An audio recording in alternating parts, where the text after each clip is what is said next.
Did you finally get that role, but it requires a microphone that you got to plug into your computer and you're not sure how to do that or to make sure that you're recording right? Or are you listening back and it just sounds horrible? Well, stick around because we're going to talk about some of the common mistakes people make when they first connect an outside microphone to their computer and some great tips on how to record for podcasts, animation, or, just for fun. So stick around and let's talk about it. The first thing you want to do is make sure that your microphone is connected to the computer and that they're talking. Okay, so one of the first things that I notice people doing when they set up their at-home microphone for the first time and start trying to record, they are recording on their computer microphone. That's no bueno. First recommendation that I have for you then is to know what your microphone is called. Usually when you plug it in, if it's a USB mic, it will tell you what that mic is called. Or you can click here, you can go into your sound settings and make sure that you know that you have the correct one selected. As you can see, I'm getting feedback here, so I know that this is the microphone that I'm currently using. However, if I do that, I'm also getting some sort of feedback as well, but it's not going into the right one. So let me fix that. Anyway, so know your device name, right? Another way you can tell is when you're in, for instance, another program that actually requires the use of microphone. Most of the times it's going to have you or request that you select one of the microphones. In this case, it's not asking me to, but there is the option. I can click here and just make sure that the correct one is selected. So I know that I'm using my M Audio, and that's the correct one. Usually though, it defaults to that, which is, this is the computer microphone again. So making sure that you have the correct one selected. Sometimes with feedback as well, like listening back, you won't have it. You won't have an actual feed and you can't hear yourself. So make sure that you select the correct one there as well.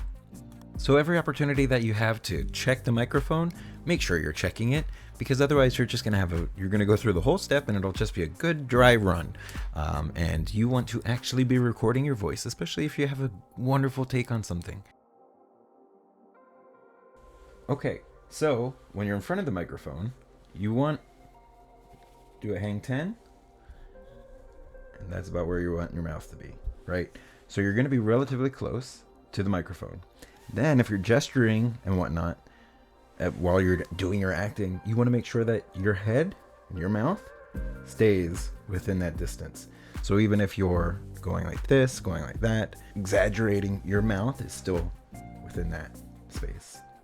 That's going to get you your best sound for your recording. One other thing is, even if you don't have a pop filter,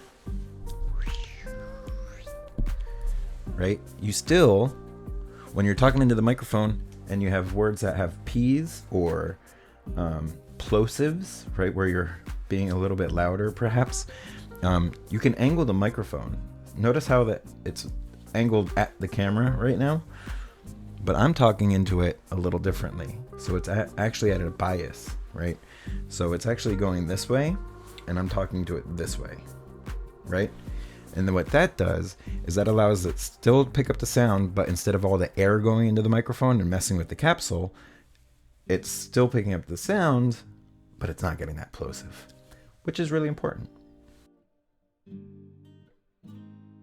Chances are, if you're recording for a podcast or what have you, they have a sound engineer who's going to go ahead and edit your voice, get rid of all those clicks, and make sure that most of the background noise is gone.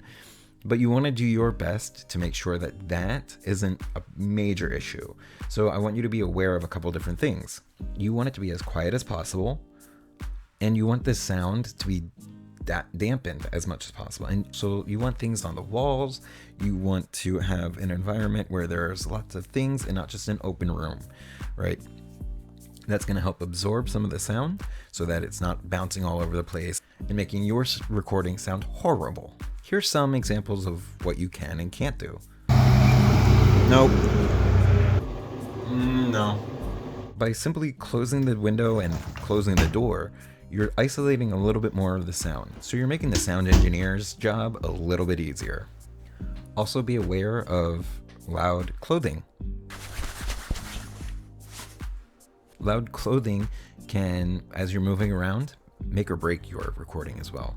And that's another sound that you're not really usually paying attention to, but that can make a world of difference when it comes to actually recording a usable audio file.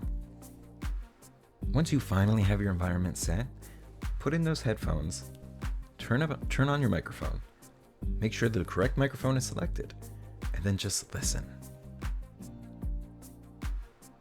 Listen for that background noise. What do you hear? I can literally hear my neighbors.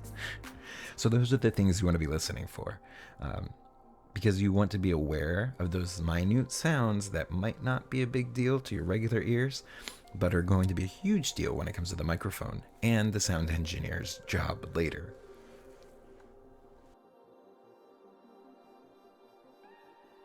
Another important part to look for is your peaks, right?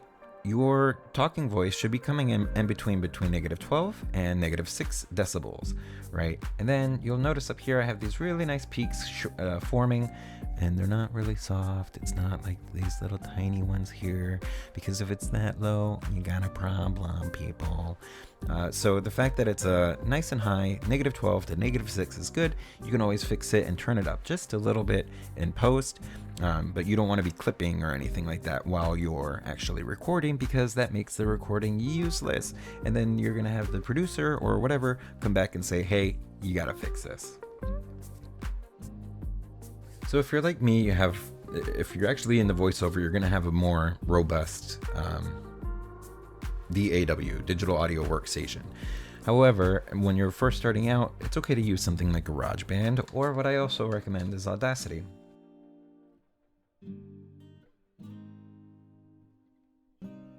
Ta-da! Okay, so here is the platform. It's pretty simple to use, but again, here you'll see the microphone. You want to make sure that the correct microphone is selected. Right now, it automatically defaults to the computer microphone, so I need to change that before I start recording, or else I'm going to get a really bad recording. So again, every software or opportunity that you have to check your microphone, check your microphone. Lastly, you want to make sure that you have a set of headphones, ones that don't actually bleed the sound into the microphone. That way you can talk, listen back, and make sure that everything sounds okay and you're catching any outside noise, but not messing up the audio that you're trying to record. Then you want to listen back just to be sure. Make sure that that microphone was actually connected and recording everything that you were doing, because sometimes mistakes still happen. So even if you do everything right here, still listen back before you send it. And then if you need additional help, either ask the sound engineer or your producer and find out what their recommendations are. Or stick around and we'll talk about some other options that you might have. Well, I think that's all I have for you today. But if you learned something new, be sure to like and follow me. Otherwise, I hope that you have a wonderful rest of the day, and we'll see you next time.